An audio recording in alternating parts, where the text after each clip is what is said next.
¿Por qué se decidió que el 18 de mayo fuera el Día Internacional de los Museos? ¿Desde cuándo este día existe y para qué? Es la primera pregunta que voy a hacer al invitado que nos complace muchísimo hoy con su presencia, que es José Antonio González Rodríguez, licenciado en Historia del Arte y director de Museología del Centro Nacional de Patrimonio Cultural. Bienvenido. Gracias. José Antonio, siempre nos llama la atención, ¿por qué el 18 de mayo para el Día Internacional de los Museos? Bueno, mira, el 18 de mayo, pero de 1947, se creó el Consejo Internacional de Museos. Y es significativo la creación de este consejo porque había acabado de pasar la Segunda Guerra Mundial, el patrimonio cultural de todos esos países de Europa había sido muy afectado y con la creación de este consejo se trató de recuperar ese patrimonio, reanimar esos museos que habían sufrido los resultados de este holocausto. Pero en 1977 se desarrollaba una reunión del Consejo Internacional de Museos en la antigua Leningrado y la delegación de la Unión Soviética, de la antigua Unión Soviética, propuso que se usara el 18 de mayo, recordando la fecha de fundación del Consejo Internacional de Museos, para crear un día internacional de estas instituciones, y es por eso que desde 1977 desarrollamos en todo el país este día como un día festivo importante. Por cierto, menciona usted la antigua Unión Soviética, actual Rusia, y tienen unos museos preciosos que han sabido conservar, que supieron incluso proteger de las terribles guerras mundiales. Cada Día Internacional del Museo, bueno, pues es señalado con un lema por una razón específica. ¿Cuál es el lema de este 2021 y por qué? Bueno, este año está destinado el lema a considerar el futuro de los museos, recuperar y reanimar. Es decir, esto es importante, este tipo de lema, porque el lema es como una pauta en la cual se va a encaminar el trabajo del año que se inicia con precisamente 18 de mayo hasta el 18 de mayo próximo. Es importante porque este año está dedicado con todos los problemas que ha habido con la pandemia, que se han dado cuenta que los museos tienen que renovarse, que tienen que expresar nuevas ideas, que tienen que acercarse a las comunidades en las que lo generaron.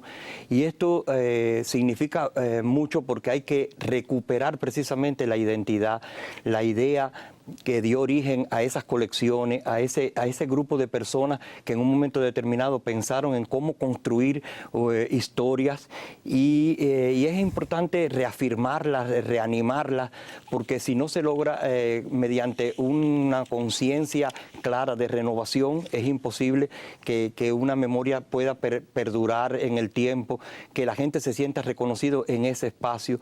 Yo siempre he pensado que un tiempo determinado se vio los museos como templos. Incluso había aptitudes físicas de que la gente entraba a un museo y prácticamente ponían sus manos detrás. No es que no sea un lugar de respeto ni de consideración, pero era un lugar donde la gente a veces no se sentía partícipe de lo que había allí. Sencillamente recibía las historias que le narraban y los contaban y no permitía interdialogar con lo que había. Yo pienso que ya es hora de que los museos dejen ser templos para ser cofradías, es decir, para lograr que la gente se sienta partícipe, que la gente se sienta incluida. Y en este tiempo estamos recuperando eso. Es decir, hay que pensar en la inclusión. Es decir, el mundo va a la inclusión, el mundo va a la unión, a la búsqueda de intereses comunes, y eso es lo que se propone este año, el lema. El lema y la proyección, porque los museos en Cuba cada año también se proponen nuevas proyecciones. Actualmente, ¿qué proyecciones existen, digamos, que en la museología cubana?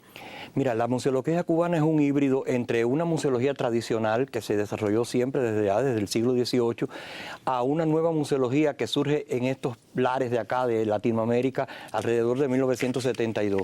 Esta nueva museología comprende la influencia de las comunidades, la influencia de la sociedad, la influencia de la gobernanza en un momento determinado.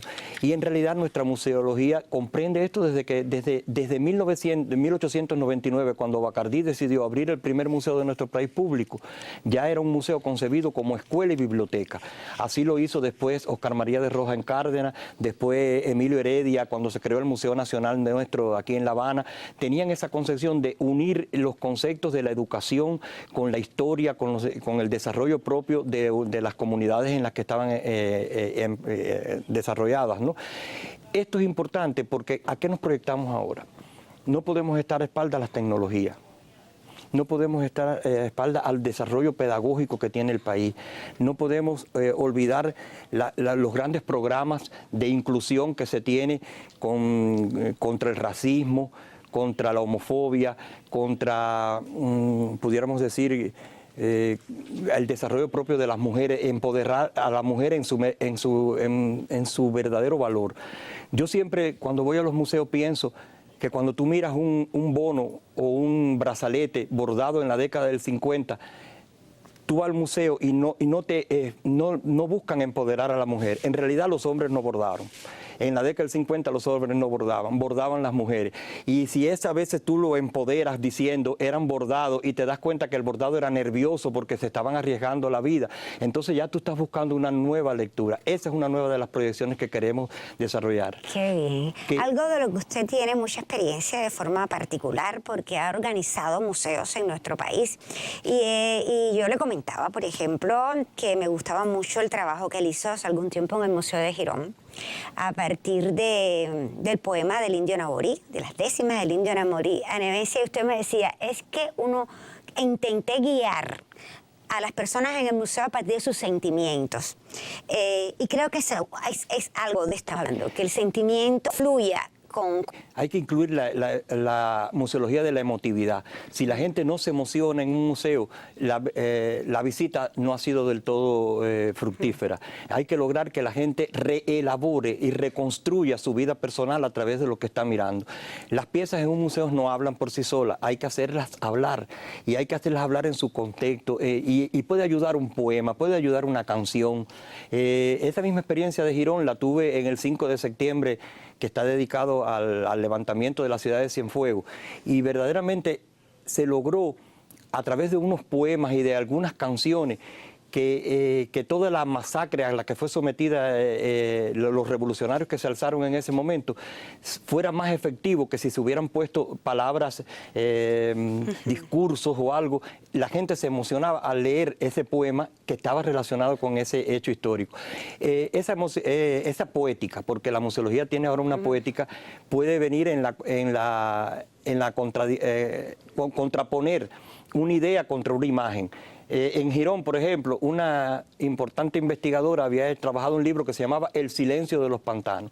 Y ese panel solo cuenta el silencio de los pantanos y 9 fotografías de toda la miseria que se vivía en ese momento. Y ya no hay que escribir más nada. Esas son nuevas líneas. Es un museo precioso. Queda en el mismo Playa Girón. Y cuando todo vuelva a la normalidad, que se puedan abrir las puertas de los museos y la presencia de uno allí, recomiendo este museo en la localidad de Girón.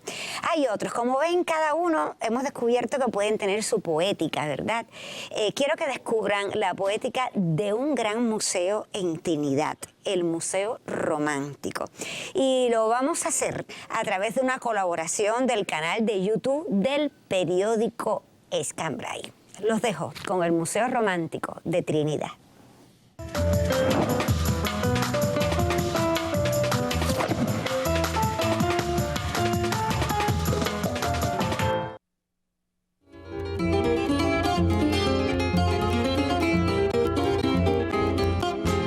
El Museo Romántico de Trinidad fue fundado el 26 de mayo de 1974.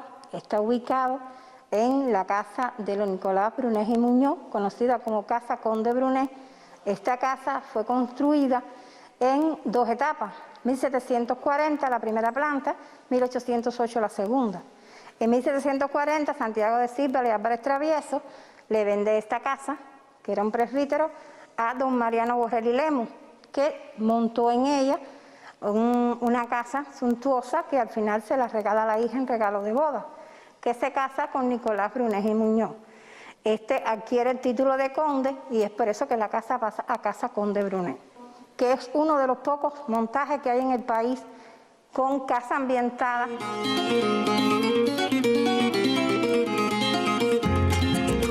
El edificio tiene 14 salas de exposición permanente y una transitoria en la planta baja, y eso nos da un paneo de ese desarrollo económico que tenía esta familia, que podían adquirir las porcelanas, los cristales directamente del extranjero.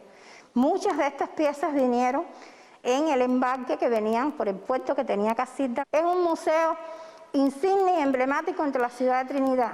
Primero porque es un edificio representativo de la arquitectura trinitaria del neoclásico, y Trinidad en sus características tenía patio en L y patio en U, y este es patio central, al estilo mudéjar, donde era a nivel de plantas ornamentales y que toda la edificación era el centro, era el patio.